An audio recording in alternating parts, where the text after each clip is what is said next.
tuolla alustalla mä tarkoitan sitä, että koira tulee tuolta hirveitä kyytiä ja aika voimakkaitakin kulmia ja kun se tömähtää kovaan maahan, niin siinä voi käydä huvikin. Plus, että tää nopean ja painavan mun äiti halusi ottaa kuvataan. Ja siinäkin voi käydä vähän hassusti. Mulla itellä muisti vähän huono. Se näytti niin huono, että ei se lähetä sitä minnekään. Otatko Annu tietää, mitä on tuleva?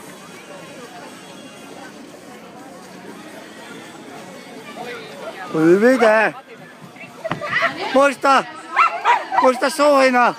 Ei ole urheilua, voi tulla kokeilemaan ja mittaamaan omat sykkeensä suorituksen jälkeen. Sari käänsi todella hienosti ja niinpä se Annu kääntyi juuri ennen hyppyä. Nyt on paras pätkä ikinä. Vapaa rengas!